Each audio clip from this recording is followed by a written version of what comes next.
Johnson & Johnson has reserved almost $4 billion to settle tens of thousands of lawsuits over cancer-causing baby powder. Attorney Steve Longo joins me to talk about this. Steve, your reaction's the same as mine. $4 billion is not enough. People are dropping like flies from ovarian cancer that this company knew about. They've been punished so many times in lawsuits. It's almost like they're running into the wall, bashing their head up against the wall, thinking something's going to change. Nothing's going to change. These facts don't change. This is a company that screwed up major, and they know it. Exactly. Talk about the facts. They've known since the 70s. Internal documents have shown that the presence of asbestos was in their talcum powder. They didn't warn the FDA. They didn't warn their consumers. And here we are several decades later. Women are developing mesothelioma, but primarily that ovarian cancer, which these lawsuits are coming down on, and coming down on Johnson & Johnson hard with major verdicts. The significance of mesothelioma is that asbestos is the cause of mesothelioma. It's what they call a scar-based cancer. I've tried a lot of these cases. This is the same analysis here. This is a scar-based injury that is affecting women, the ovaries of women. It's causing scarring in there and resulting in cancer. Now, they've known they had asbestos in their talc for a long time. True? Absolutely. Yes, sir. So they've known, like I said, the internal documents have shown since the 70s that the asbestos was present in their documents, or in their products, rather. As well as studies that have been going on since the 70s. I think the first study came out in 1971 that showed a possible link between talcum powder and ovarian cancer. That study was well known, well published. Documents throughout the 80s and 90s, as well as surveys and studies throughout that time period, showed that they were well aware of the risk of ovarian cancer, as well as the presence of asbestos. You did a checklist for me saying the number of times. Hit for $100 million, okay? Hit for $30 million. Hit for $4.6 billion. Hit for $25 million. Hit for $37 million. Hit for $417 million. Hit for $110 million. The company... Here's what's happening. I promise you. The CEO does not want to give it up because it's going to happen on his or her watch. This is how it happens. You don't want to make it, you don't want to pay out the big money on your watch. You want to wait till the next CEO comes along and pay it off. There's a real ugly story to this side. You know what it is?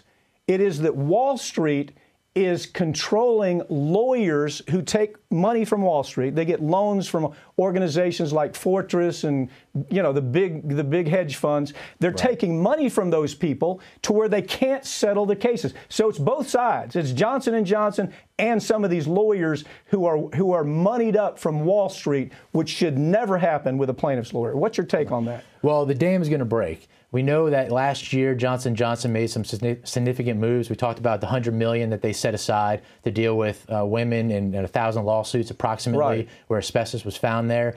They've also set aside through their financial documents the $4 billion that you talked about earlier, and they removed the baby powder with talc entirely from the market back in May of 2022. But what happens when Wall Street tells a claimant's lawyer, okay, you've got 1,000 cases, you have to hold out for more money, even though it's a good settlement? That means Wall Street, here's what I'd recommend. People need to ask their lawyer, are you taking money from Wall Street? You as a claimant's lawyer, are you taking money from Wall Street? Because if you are, it's Wall Street making the decisions about whether you should settle the cases or not. These cases should be settled. The trials, one trial after another, they've been hammered. The CEO needs to give it up right now and say, look, I'm the guy that maybe has to pay out all the money, but I'll live with it. Got about 30 seconds. What's your take? Well, right now with the litigation, there is the MDL up in New Jersey that has approximately 25,000 cases. We are, full disclosure, we're helping to run that MDL. We are. And we're not taking Wall Street money, and we're fighting for them. Yeah. We're trying to get the settlements. Obviously, we're looking at that $4.6 million or billion-dollar settlement and verdict that came in St. Louis. The final appeal of that hasn't been determined yet, but that's definitely a governing factor. Right now, the judge in the MDL has issued us, as well as the opposing side, to go and select the bellwether cases. I think that's really going to start getting some traction. What that means, choose the case that you want to go to trial with. When that happens, things start moving. Absolutely. This company can't take many more hits. The CEO in charge right now needs to make a very important decision. Do I want this company to stay alive? Or do I want to be the CEO who puts an end to Johnson & Johnson because I'm worried about my exit package? That's what's at stake here. Thank you for joining me, Steve. Thank you, sir.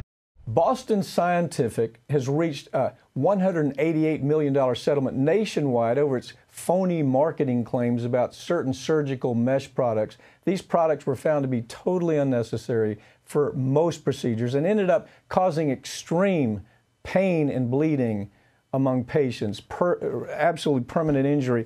I've got Robert Price with me, who's one of the lawyers that made all that happen, has been involved with the mesh case for a long time. Robert, tell us about this litigation, but fill us in about what this is about. What is the case about, why the settlement, and what's ahead of us?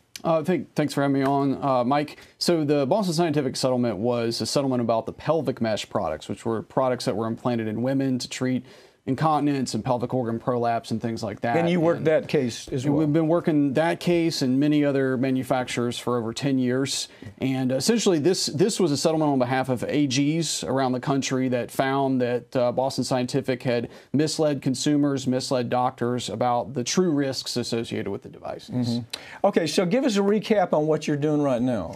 So what we're doing now is we see a lot of these same manufacturers did the pelvic meshes, also have done hernia meshes for many years, and it's the same byproduct. It's the same synthetic plastic polymer used to repair hernias, as well as the pelvic organ issues as we just talked about as well. Well, you're talking about the material, but the thing that struck me is when you discovered that they were using non-medical grade material. Talk about they're using fishing line basically that's sold in a fishing store.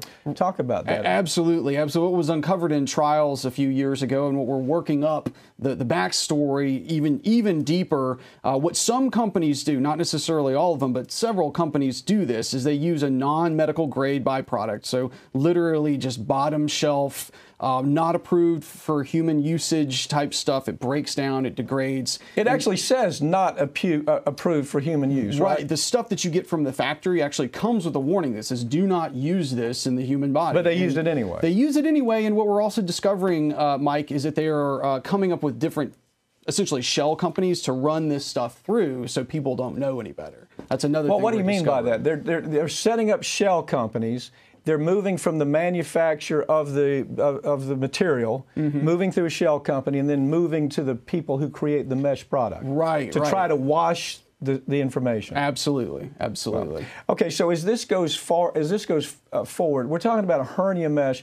What kind of injury does it cause? What should people be aware of? So a lot of these products have these gimmicky coatings and things like that on them, and what we're seeing is the coating breaks down too soon. It doesn't work correctly, and these meshes actually they adhere to people's organs. They'll blow out too soon. They'll fail. Catastrophic injuries like bowel punctures, internal bleeding. You said organ perforations. Does the material migrate through their system after it blows out? It can. It absolutely can. It can blow out. It can move over, and then you can have some of this chemical leaching that goes on with this really low-grade stuff, high inflammatory responses that cause gut problems and things like that as well. Robert, one of the things that struck me is this is a procedure that's not even necessary because a doctor that's trained without mesh can fix a hernia without any of this garbage, right? A lot of times. So yes. Industry came in and said, look, you need this because you're a doctor who's not a specialist in fixing hernias,